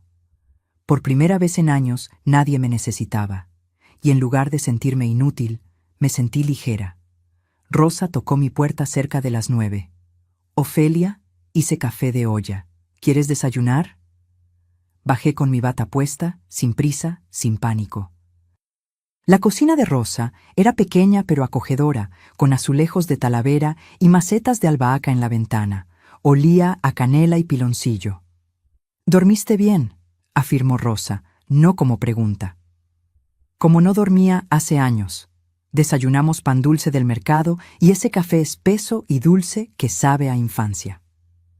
Hablamos de cosas pequeñas: el clima, los vecinos, el gato callejero que Rosa alimentaba cada mañana. No mencionamos a Tomás. No mencionamos la casa. No mencionamos nada que doliera. Después del desayuno, Rosa me llevó a recorrer el barrio. Las calles empedradas subían y bajaban caprichosamente. Casas coloniales pintadas de colores imposibles: morado intenso, amarillo canario, verde jade. Puertas de madera tallada que debían tener siglos. «Aquí vive don Agustín, hace muebles», señaló Rosa una casa con olor a madera recién cortada. «Allá la señora Carmela borda huipiles. Y esa es la tienda de abarrotes de Toño, que también renta películas, aunque nadie le dice que ya existe Netflix». Me reí, una risa real que salió de algún lugar profundo que había olvidado que existía. En el mercado Benito Juárez, Rosa me presentó a sus proveedoras. Mujeres de manos fuertes y sonrisas amplias que vendían lana teñida con grana cochinilla, índigo natural, flores de cempasúchil secas para hacer tintes amarillos. «Ella es mi hermana Ofelia», decía Rosa con orgullo. «Va a quedarse con nosotros». «Bienvenida», me decían, y en sus ojos no había lástima ni preguntas invasivas, solo aceptación simple y cálida. Compramos verduras para la semana, queso de Etla, chapulines que me daban un poco de impresión pero que Rosa insistía que debía probar. «Son tradición, hermana, y están deliciosos con limón». De regreso a casa, pasamos frente a un local pequeño con un letrero pintado a mano: «Taller de cerámica, clases los martes y jueves». Me detuve frente al aparador. Dentro había piezas hermosas, platos decorados con diseños zapotecos, jarrones con formas orgánicas, tazas con texturas que pedían ser tocadas. «Siempre quisiste hacer cerámica», recordó Rosa. «Hace 30 años, cuando Tomás era pequeño, pero nunca tuve tiempo». «Ahora lo tienes». Entramos. El lugar olía a tierra húmeda y a ese aroma particular de la arcilla. Un hombre mayor con delantal manchado de barro nos recibió. «Buenas tardes». «¿Buscaban algo específico?» «Información sobre las clases», dije antes de pensarlo mucho. «Los martes y jueves de 4 a 6, 150 pesos por clase, material incluido, primera clase gratis para probar». Miré a Rosa. Ella asintió con esa sonrisa que decía: «Hazlo». «Me anoto para el próximo martes». Caminamos de regreso en silencio, pero era un silencio cómodo. Rosa cargaba las verduras. Yo llevaba en mi bolso un volante con la información del taller y algo que no había sentido en mucho tiempo: emoción por algo que venía. Esa tarde, mientras Rosa trabajaba en su taller de textiles en la planta baja, yo me senté en mi mecedora con un cuaderno nuevo que había comprado en el mercado. Empecé a escribir.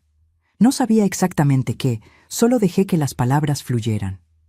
Escribí sobre el piano de Palisandro, sobre las porcelanas de mi madre, sobre el reloj de Rodrigo que nunca apareció, sobre 3 años de ser invisible. Lloré mientras escribía, pero no eran lágrimas de autocompasión, eran lágrimas de liberación, como cuando drenas una herida infectada y finalmente puede comenzar a sanar. El martes siguiente fui a mi primera clase de cerámica. Éramos 6 personas, 3 mujeres mayores como yo, un señor jubilado y 2 chicas jóvenes que estudiaban diseño. El maestro Aurelio nos enseñó lo básico: cómo preparar la arcilla, cómo centrarla en el torno, cómo sentir su movimiento bajo las manos. Mis primeros intentos fueron desastrosos. La arcilla se bamboleaba, se descentraba, terminaba siendo un bulto deforme. Pero Aurelio solo sonreía. La cerámica te enseña paciencia, no puedes forzar la arcilla, tienes que trabajar con ella. Para la tercera clase, logré hacer un cuenco pequeño, imperfecto, con paredes desiguales, pero mío, completamente mío. Lo hiciste, celebró una de las señoras, que se llamaba Socorro y tenía 72 años. Tu primer pieza, siempre recordarás esta. Tenía razón. Las semanas pasaron. Enero se convirtió en febrero. Establecí una rutina propia, no impuesta. Despertaba cuando mi cuerpo estaba listo, desayunaba sin prisa, ayudaba a Rosa en el taller cuando ella necesitaba manos extra para clasificar lana o empacar pedidos. Iba a mis clases de cerámica 2 veces por semana. Comencé a crear un plato, una taza, un jarrón pequeño. Cada pieza era un pedazo de mí que estaba recuperando. Socorro se convirtió en mi amiga.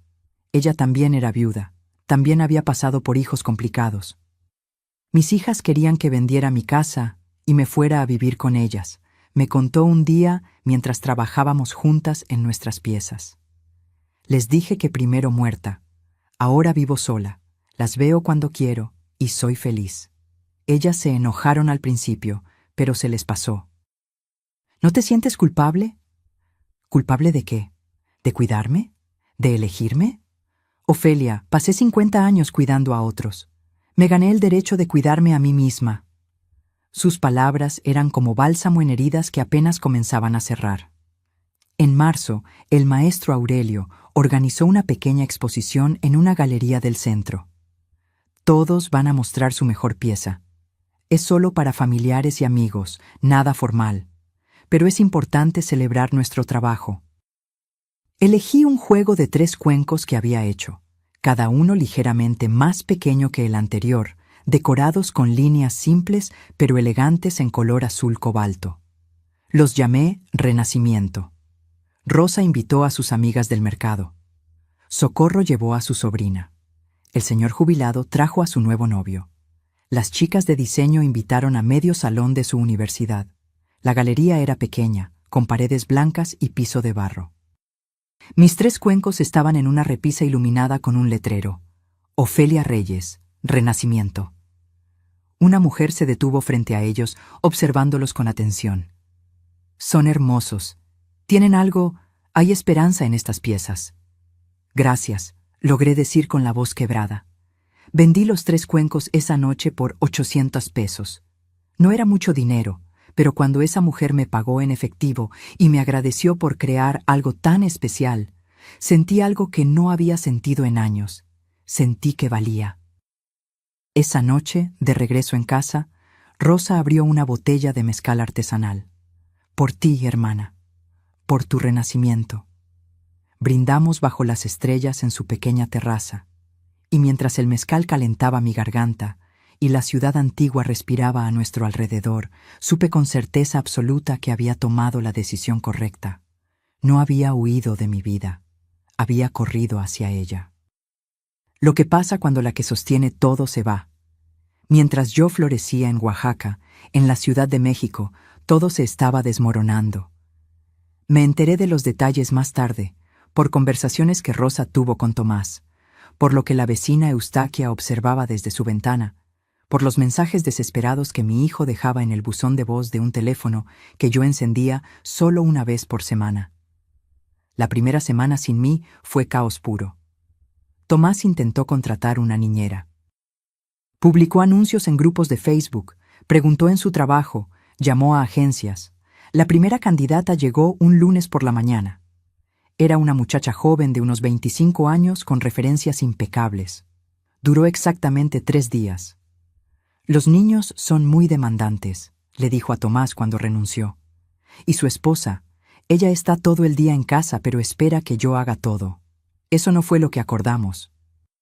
La segunda niñera era una señora de 50 y tantos años con experiencia de 20 años. Duró una semana. Su esposa me habla como si fuera su empleada personal, le explicó. Me pide que le traiga café, que le caliente la comida, que lave su ropa. Yo vine a cuidar niños, no a servir a una adulta. La tercera ni siquiera terminó el primer día. Salió a media mañana con los gemelos llorando y Valeria gritándole que era una incompetente. Para febrero ya no había niñeras disponibles. La zona residencial donde vivíamos no era tan grande, y la reputación de Valeria como empleadora imposible ya había circulado. Valeria tuvo que hacerse cargo de los gemelos, completamente, sin intermediarios, sin escapatoria. Los primeros días intentó mantener su rutina de trabajo. Se encerraba en su oficina con los niños jugando afuera, esperando que se entretuvieran solos, pero Santiago y Renata tenían 2 años y medio. No se entretenían solos, necesitaban atención constante. ¡Mamá! ¡Mamá! ¡Mamá!, gritaban golpeando la puerta de la oficina. Sus videoconferencias se llenaron de interrupciones, clientes molestos, proyectos retrasados, llamadas de atención de su jefe. «No puedo trabajar así», le gritó a Tomás una noche. «Tus hijos no me dejan concentrarme. Son nuestros hijos, Valeria, y antes mi mamá se encargaba de esto». «¿Y qué quieres que haga? ¿Que vaya a Oaxaca a rogarle que vuelva?» Tal vez. Pero el orgullo de Valeria era más grande que su sentido práctico. Las cuentas de la casa comenzaron a llegar. Luz, 2.300 pesos. Agua, 890 pesos. Gas, 1.200. Internet y cable, 1.450. Teléfonos, 980. Tomás las miraba confundido. ¿Siempre fueron tan altas? No lo sé. Tu mamá siempre las pagaba. ¿Con qué dinero? Valeria se encogió de hombros. Con su pensión, supongo. Lo que no sabían es que yo no solo pagaba servicios. Pagaba el agua embotellada que se tomaban a diario, los pañales de los gemelos cuando se acababan entre semana, las medicinas cuando se enfermaban de madrugada, el gas extra cuando se terminaba y tenían visitas, los detergentes especiales que Valeria exigía para la ropa de los niños, pequeños gastos que sumados llegaban fácilmente a 4.000 o 5.000 pesos mensuales de mi bolsillo. Sin mí, esos huecos financieros se hicieron evidentes. «Necesitamos ajustar el presupuesto», anunció Tomás una noche mientras cenaban comida para llevar por 5ª vez en la semana. Valeria lo miró con fastidio.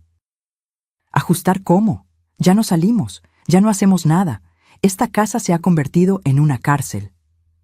Pues así se sentía mi mamá los últimos 3 años. Esa frase provocó una pelea que duró hasta las 2 de la mañana.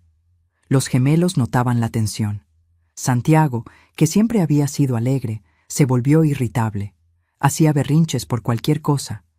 Renata dejó de dormir bien. Despertaba llorando pidiendo a su Huela. «¿Dónde está Huela?», preguntaba cada mañana. «Huela está de viaje», respondía Valeria con impaciencia. «¿Cuándo vuelve?» «No sé, Renata. Pregúntale a tu papá». Un sábado de marzo, Tomás encontró a Valeria llorando en la cocina. La casa era un desastre, juguetes regados por toda la sala, trastes sin lavar desde el día anterior, montañas de ropa sin doblar en el sillón. «No puedo más», sollozaba. «No puedo con todo. No puedo con los niños, con la casa, con el trabajo. Tu madre hacía que se viera fácil.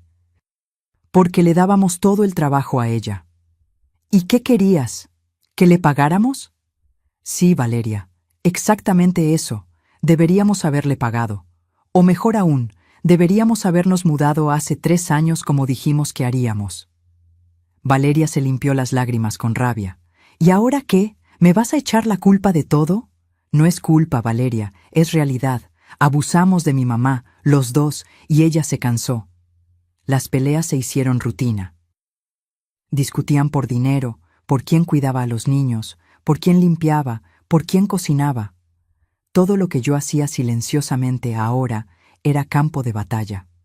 Los mensajes de Tomás en mi buzón se volvieron más desesperados. «Mamá, por favor, necesitamos hablar. No sé cómo lo hacías. Los niños me preguntan por ti todos los días. Valeria y yo no paramos de pelear. Creo que esto está destruyendo nuestro matrimonio. ¿Puedes al menos decirme qué hice mal? Necesito entenderlo». Rosa me mostraba los mensajes. «¿Vas a contestarle?» «Todavía no. Necesita tocar fondo». «Ya está bastante abajo, hermana». «Pero no ha entendido. Sigue pensando que el problema es que yo no estoy. No entiende que el problema es cómo me trataron cuando estaba». En abril, 3 meses después de mi partida, Tomás finalmente hizo algo que no había hecho en años. Se tomó una semana de vacaciones para quedarse en casa. Quería entender. Quería vivir lo que yo había vivido. Lunes. Los gemelos lo despertaron a las 5:30 am. Para las 9:00 am ya estaba agotado. Había cambiado 4 pañales, preparado 2 desayunos que terminaron en el piso, separado 3 peleas y limpiado jugo derramado en el sillón. Martes. Santiago se enfermó del estómago. Vómito por todos lados, ropa que lavar cada hora. Renata contagiándose para el miércoles. Miércoles.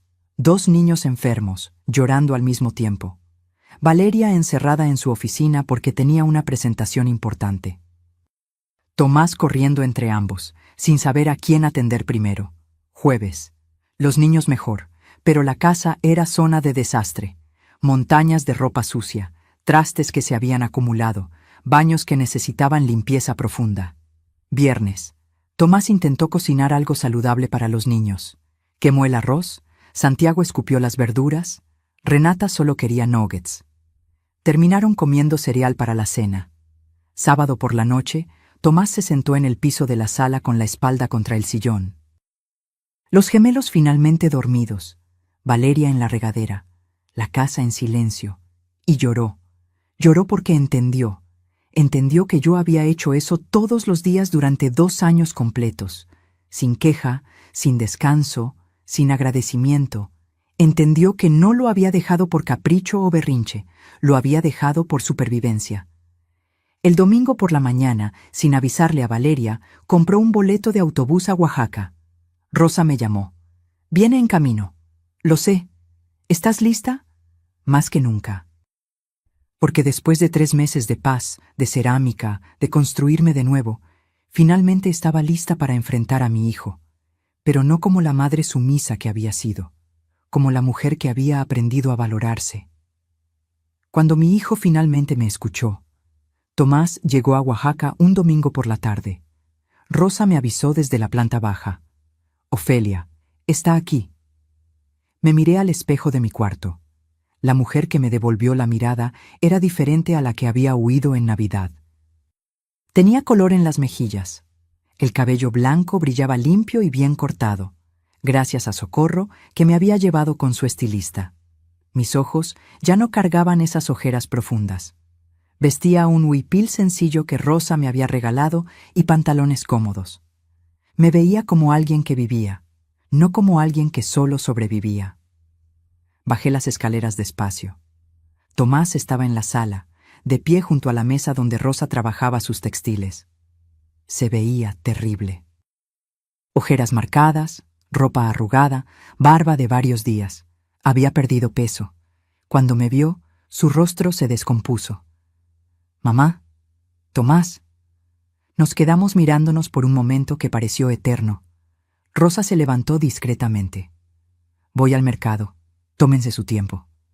Cuando la puerta se cerró, el silencio se volvió denso. Te ves bien, dijo finalmente. Lo estoy. Los niños te extrañan. Preguntan por ti todos los días. No respondí. Esperé.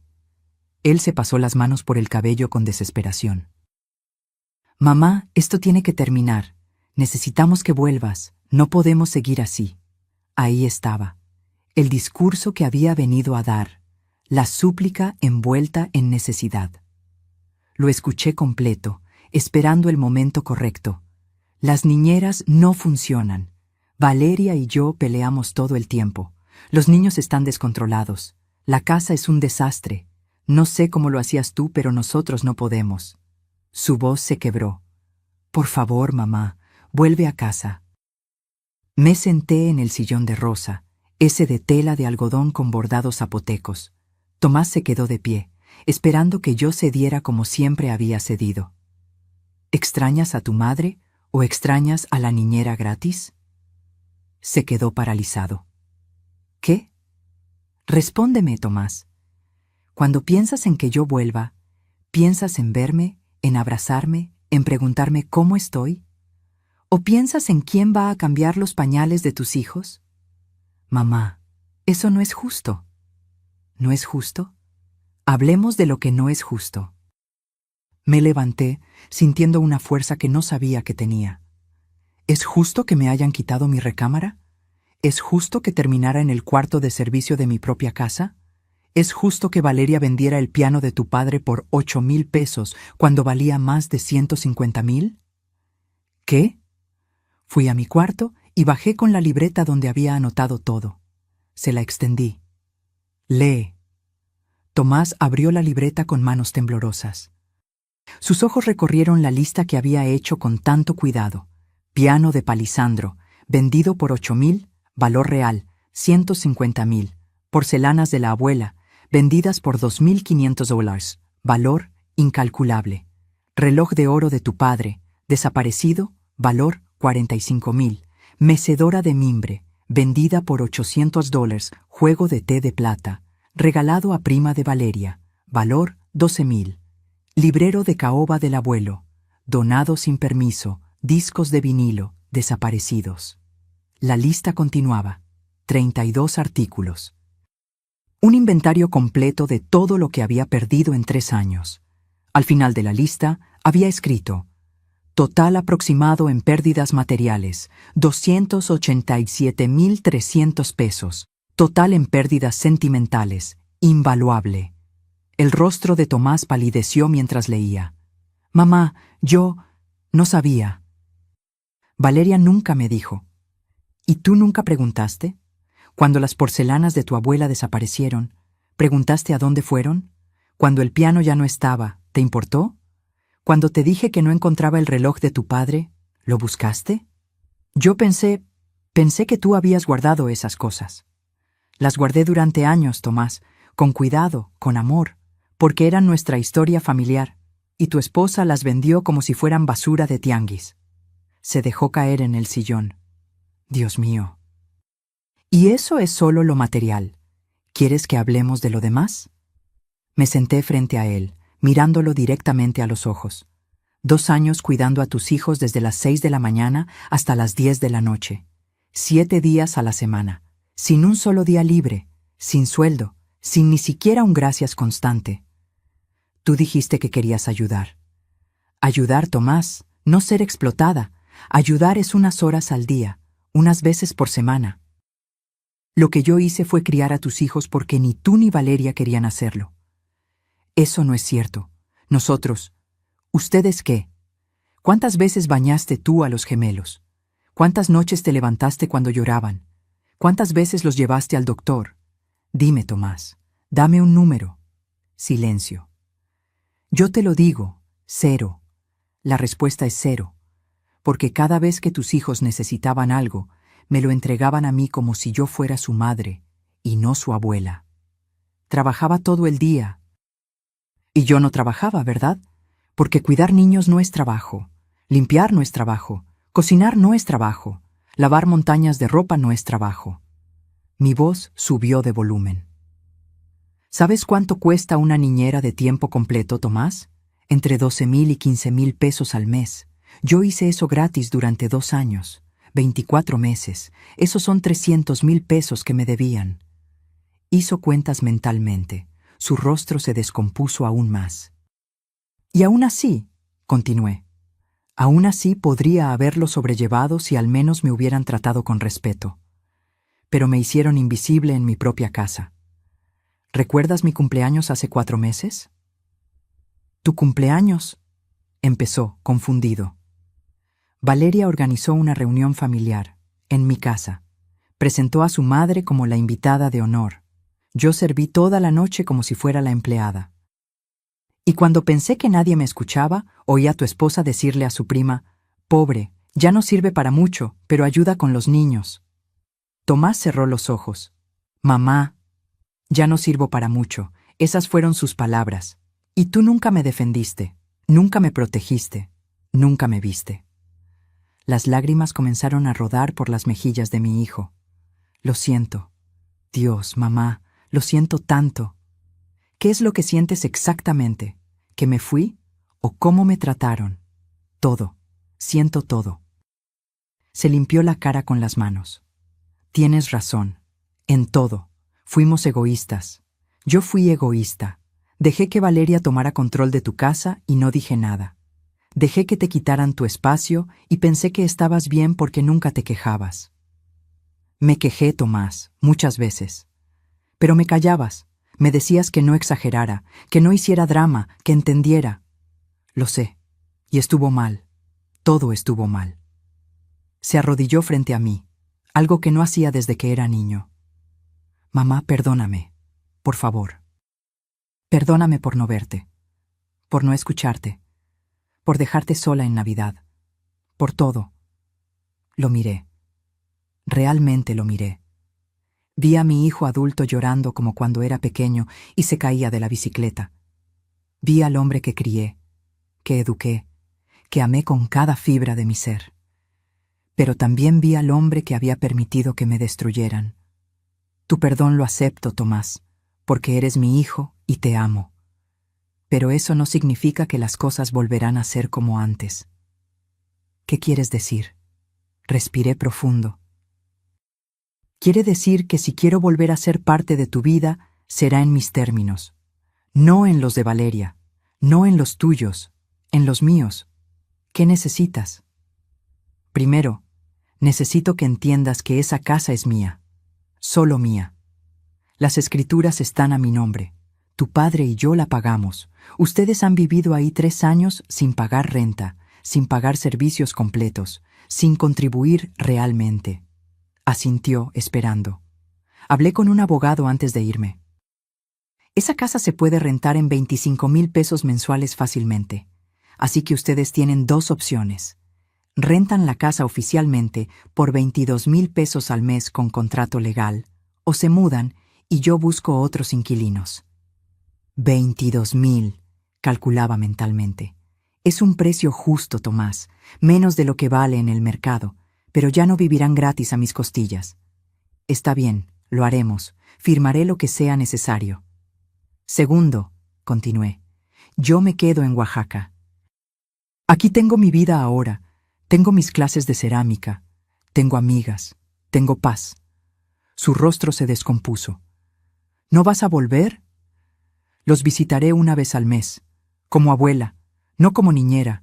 Llegaré, abrazaré a mis nietos, pasaré tiempo de calidad con ellos, y me iré.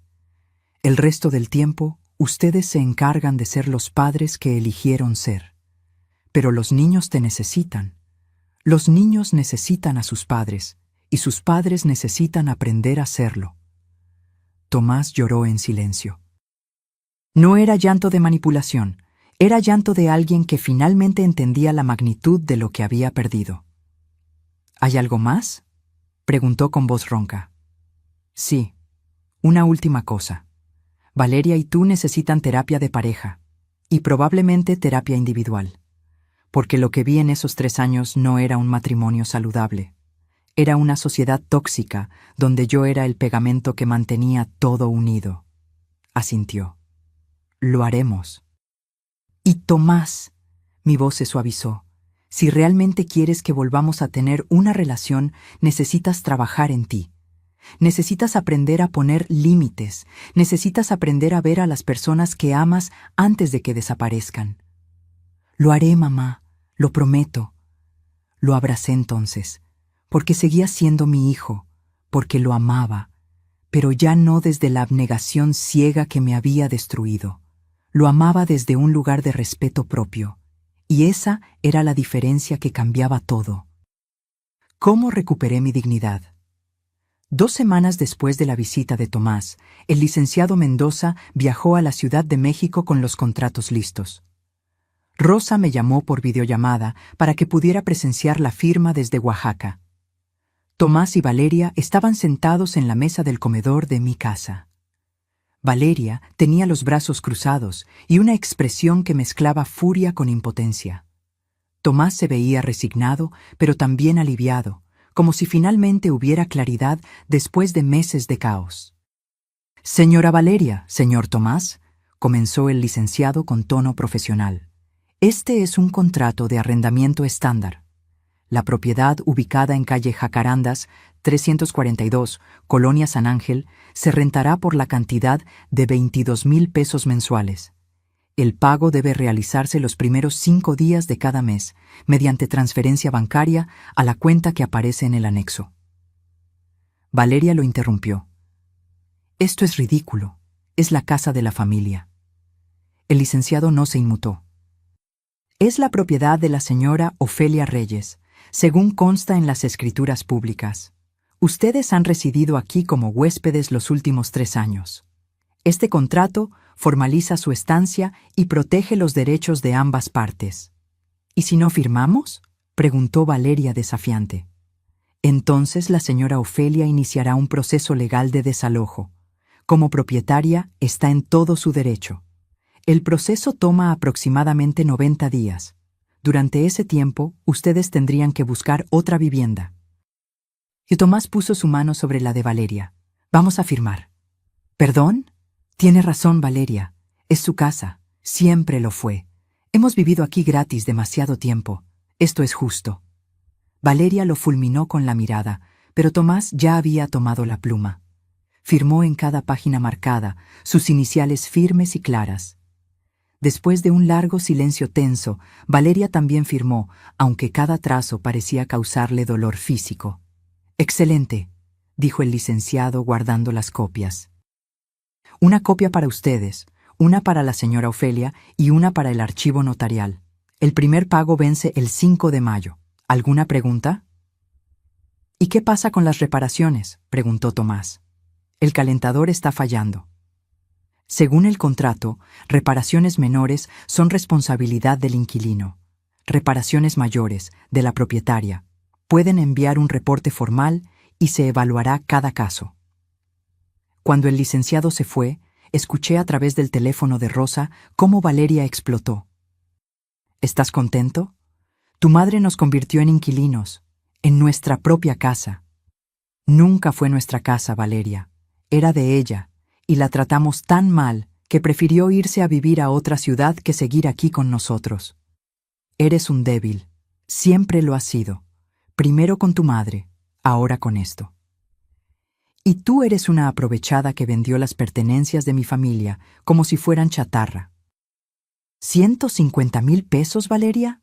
¿Vendiste el piano de mi padre por 8,000 cuando valía 150,000? El silencio que siguió fue elocuente. «No sabía», empezó ella. «Claro que sabías. Por eso nunca me dijiste cuánto te dieron. Por eso desapareció el reloj de oro. Por eso todo lo que tenía valor se fue evaporando mientras tú redecorábamos con basura de IKEA». Escuché pasos, una puerta azotándose. Tomás suspirando profundamente. Rosa colgó poco después. «¿Escuchaste todo?» «Suficiente». «¿Cómo te sientes?» «Victoriosa». Y lo decía en serio. El primer pago llegó el 3 de mayo. 22,000 pesos depositados puntualmente en mi cuenta. Más mi pensión de 12,000 sumaban 34,000 pesos mensuales. Con ese ingreso no solo podía vivir dignamente, podía prosperar. Aumenté mis clases de cerámica a 3 veces por semana. Compré un torno pequeño para practicar en casa de Rosa. El maestro Aurelio me invitó a participar en un mercado artesanal que se organizaba cada domingo en el Zócalo. «Tus piezas tienen algo especial, Ofelia. La gente conecta con ellas». Tenía razón. Cada domingo vendía entre 3 y 5 piezas. Cuencos, tazas, platos pequeños. Nada muy elaborado, pero cada uno hecho con cuidado y amor. El dinero extra lo guardaba. Ya tenía un plan. En junio, Tomás cumplió su palabra de visitarme una vez al mes. Llegó con los gemelos un sábado por la mañana. Había rentado un auto y manejado las 5 horas desde la Ciudad de México. Cuando Santiago y Renata me vieron, corrieron hacia mí gritando, «¡Huela! ¡Huela!». Los abracé con una intensidad que me sorprendió. Los había extrañado. Pero era un extrañar sano, de abuela que ama, no de esclava que sirve. «Los extrañé tanto», les dije cubriendo sus caritas de besos. Pasamos el día juntos. Los llevé al mercado donde les compré juguetes de madera tallada. Comimos tlayudas en un puesto que Rosa recomendó. Los llevé a mi taller de cerámica donde el maestro Aurelio les dio arcilla para que moldearan lo que quisieran. Renata hizo una serpiente deforme. Santiago, un círculo con hoyos que insistió era un queso. Ambos estaban llenos de barro y felicidad. ¿Ya no vives con nosotros, Güela?, preguntó Renata mientras comíamos nieve de leche quemada. Ahora vivo aquí, mi amor, pero los visito. Y ustedes pueden visitarme también. ¿Por qué te fuiste? Tomás intervino. Porque Güela necesitaba su propio espacio, y papá fue tonto y no se dio cuenta a tiempo. Pero ahora vendremos a verla seguido, ¿sí? Los niños asintieron, conformes con esa explicación simple. Por la noche, después de acostar a los gemelos en la habitación de visitas que Rosa había preparado, Tomás y yo nos sentamos en la terraza. Valeria y yo estamos en terapia, dijo sin que yo preguntara. ¿Cómo va? Difícil, doloroso, pero necesario. Tomó un sorbo de su café. El terapeuta nos hizo ver que nuestro matrimonio estaba construido sobre bases muy frágiles. Yo trabajaba para escapar de casa. Ella jugaba a ser influencer para no lidiar con ser madre. Y tú eras la que sostenía todo. ¿Y ahora? Ahora estamos aprendiendo. Valeria redujo sus horas de trabajo para estar más con los niños. Yo llego más temprano. Cenamos juntos. Bañamos a los gemelos juntos. Es agotador, mamá. No sé cómo lo hacías tú sola. Porque no tenía opción. Ustedes me la quitaron. Asintió avergonzado. El terapeuta también sugirió que tal vez necesitemos terapia familiar, contigo incluida, cuando estés lista. Tal vez, eventualmente. ¿Nos perdonarás algún día? Lo miré. Mi hijo, mi único hijo, el niño que había criado, al que le había enseñado a caminar, a leer, a ser hombre de bien, el hombre que me había fallado pero que ahora intentaba enmendarlo. Ya los perdoné, Tomás, pero el perdón no significa olvidar. Significa que ya no cargo con el peso del resentimiento, que elegí mi paz sobre mi rabia. Gracias, mamá. Pero escúchame bien, nunca volveré a vivir así. Nunca volveré a hacerme invisible para que otros brillen. Nunca volveré a dar tanto de mí que no quede nada para mí misma. No te lo pediría. Te prometo que no. En julio recibí una llamada inesperada. Era Valeria. Ofelia. Su voz sonaba extraña, casi humilde. ¿Podemos hablar? Habla. Necesito pedirte perdón. Por todo. Por vender tus cosas. Por tratarte como te traté. Por hacerte sentir invisible en tu propia casa. Hizo una pausa. No tengo excusa. Fui egoísta y cruel, y si pudiera devolverte todo lo que te quité, lo haría. No puedes devolvérmelo, Valeria. Está hecho. Lo sé, pero quiero que sepas que estoy tratando de ser mejor, con los niños, con Tomás, y si algún día puedes perdonarme. El perdón es un proceso, Valeria. No es algo que se da automáticamente porque alguien lo pide. Se gana con acciones consistentes, no con palabras bonitas. Entiendo, solo gracias por escucharme. Colgó. Rosa, que había escuchado mi lado de la conversación, me miró con orgullo. Mira quién eres ahora, fuerte, clara, sin permitir que te manipulen. Aprendí de la mejor, sonreí señalándola. En agosto participé en mi primera exposición formal. Una galería pequeña en el centro de Oaxaca estaba mostrando nuevas voces artesanales y el maestro Aurelio me nominó. Presenté una colección de 12 piezas llamada Renacer. Cada una representaba una etapa de mi transformación. Había un plato agrietado que había reparado con técnica kintsugi, las fracturas resaltadas con polvo de oro. Un jarrón con forma de capullo abriéndose. Una taza con raíces creciendo desde la base. Socorro vino a la inauguración. Rosa invitó a medio mercado. Tomás hizo el viaje con los gemelos para estar presente. Mira, Santiago, le decía mostrándole mis piezas. Esto lo hizo tu abuela. Es un artista. Es bonito, dijo el niño con sincera admiración. Vendí 8 de las 12 piezas esa noche. El dinero no importaba tanto como lo que significaba. Alguien valoraba mi trabajo. Alguien consideraba que lo que yo creaba tenía valor suficiente para llevárselo a casa. Esa noche, de regreso en casa de Rosa, me senté en mi mecedora con una taza de té de manzanilla. La urna con las cenizas de Rodrigo estaba en mi buró, donde la guardaba siempre. Lo logramos, amor, le susurré. Encontré mi camino de regreso a mí misma. Y mientras la ciudad antigua respiraba bajo las estrellas, mientras el olor a copal se filtraba por mi ventana, mientras las voces de Rosa y sus amigas se reían en la planta baja, sentí algo que no había sentido en años. Sentí que estaba exactamente donde debía estar. No en el cuarto de servicio de una casa que ya no me veía, sino en mi propio espacio, con mi propia vida, siendo finalmente yo misma. Porque a veces la justicia más dulce no es vengarse, es florecer.